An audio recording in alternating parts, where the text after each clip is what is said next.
All right, let's talk about something kind of wild. We're going to explore a really radical idea for Intel, one of the biggest names in tech. It's a modest proposal, sure, but one that could completely shake up the entire semiconductor industry. Look, there's no sugarcoating it. Intel, a true pillar of American technology, is in serious trouble. And this isn't just some business school case study. It's being talked about as a national security problem. So the question that everyone from DC to Silicon Valley is asking is, what's the right way to fix this? So picture this, it's August 2025, and the word on the street is that the US government is getting ready to take a direct financial stake in Intel using money from the CHIPS Act. This would be the government's first big direct move in what looks like a full-on rescue mission. So, what does this rescue mission actually look like? Well, there's a pretty obvious plan that everyone's talking about. First, you inject a ton of cash to get Intel's new factories, their fabs, up and running. Second, you raise tariffs to shield them from the competition. And third, you start leaning on the other American tech giants to push some orders Intel's way. And hey, this isn't some secret plan whispered in back rooms. The market is already talking about it. This comment from a user on Wall Street Bets just sums it up perfectly. The thinking is the government will just, nudge Apple and Nvidia to use Intel's services, and the stock will go to the moon. Simple, right? Well, not so fast. Let's take a look at who we're talking about nudging here. Meta, Google, Amazon, Apple, Microsoft, Nvidia, Tesla. These are literally some of the biggest, richest, and most cutthroat competitors on the face of the earth. Getting them to agree on what to order for lunch is hard enough. And that's the real problem with the obvious plan. An analyst came up with the perfect phrase for it. You create a coalition of the unwilling. You get all these companies buying chips from Intel not because they think it's the best choice, but because they have a political gun to their head. And that's just a recipe for disaster. The best way to think about this is with an analogy. A foundry is basically a chip bakery. And for decades, Intel's kitchen has perfected its own recipes, its x86 CPUs. That's their specialty.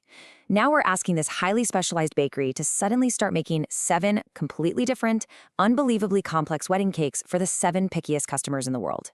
It's just not set up for that. Okay, so if plan A, just throwing money at the problem and forcing companies to buy from Intel, is a terrible idea, what else is there? Are there any other options being floated?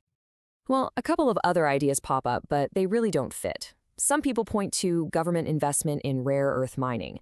But a chip isn't a commodity you just dig out of the ground. It's packed with intellectual property.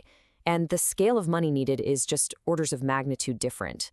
Then you hear the idea of just merging with the industry leader, TSMC. Nope, total non-starter. Their tech is different, the cultures would clash.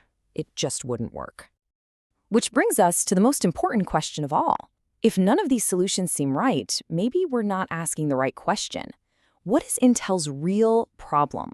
Because it might not be what you think it is. This is the key. The common wisdom is that Intel made tons of money because they were the best at manufacturing chips. But the argument we're exploring here turns that on its head. It says the profit didn't come from manufacturing. The profit came from an ironclad monopoly on their intellectual property, which created a fire hose of cash that let them build the best factories. The IP came first. And hey, don't just take my word for it. Listen to Wilf Corrigan, one of the founders of Fairchild Semiconductor, a legendary Silicon Valley company. He compared Intel's grip on the market to the De Beers diamond monopoly. And he said it, plain as day, this is an IP control. So what was this magical IP? It was something called the x86 instruction set. Think of it as the secret language that all the software in the world used to talk to a computer's brain. And since Intel owned that language, they owned the entire PC industry for decades. That was the source of their power. But here's the thing. That x86 monopoly, it's fading. The world is shifting, especially with AI. So if Intel's old golden goose is on its way out, what do you do? Well, this is where the modest proposal comes in. What if you could just give Intel a piece of the new monopoly? Now, before you dismiss that as completely insane, you have to know this exact thing has happened before. Go back to the late 70s. IBM was a huge customer, and they basically forced Intel to license its technology to another company, just to make sure they had a backup supplier. And who did Intel license its tech to? A little company called AMD. And this whole practice has a name. It's called second sourcing. It's a formal deal where the company that owns the tech licenses everything, the patents, the know-how, to another company so they can make the exact same product. It builds resiliency into the supply chain. So here it is, the proposal, in 3 simple steps. 1. NVIDIA, the absolute king of AI chips, licenses its crown jewels, the CUDA software platform, to Intel. 2. NVIDIA helps Intel with the tech transfer to get them up to speed. 3. Intel starts pumping out NVIDIA-compatible AI chips from its factories right here in America. So what's in it for Intel? Why would they do this? How about $150 billion? That's what NVIDIA made in revenue over the last year. That is the size of the prize. It is the single most profitable market in all of technology right now. Now, Intel's not going to take over the whole market. That's not the goal. But if you look at the history of the PC market, a good second source can realistically grab something like 20 to 30% of the business. The point isn't to kill NVIDIA. It's to become a strong, reliable number 2. And if you run the numbers, that 20 or 30% works out to somewhere between $30 and $45 billion in new revenue for Intel every single year. And why is that number so important? Because it's enough. It's enough cash to fund their factories, to get their R&D back on track, to make them a healthy company again. But it's not just about the money. Think about what else this solves. It forces Intel's long-separated design and manufacturing teams to work together again on a top-tier product. It lets them practice their foundry business on a friendly partner before they have to face that coalition of the unwilling. And from a national security perspective, it creates a second American-based source for the most important technology of the 21st century. It's a huge win.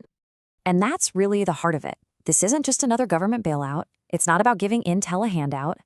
It's about teaching them how to fish again, but in the most valuable, opportunity-rich ocean on the entire planet.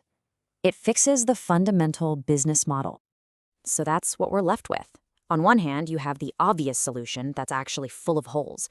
And on the other, you have this crazy idea that sounds radical at first, but has a historical precedent and a really compelling logic behind it. It makes you wonder, could the crazy idea actually be the most practical one on the table?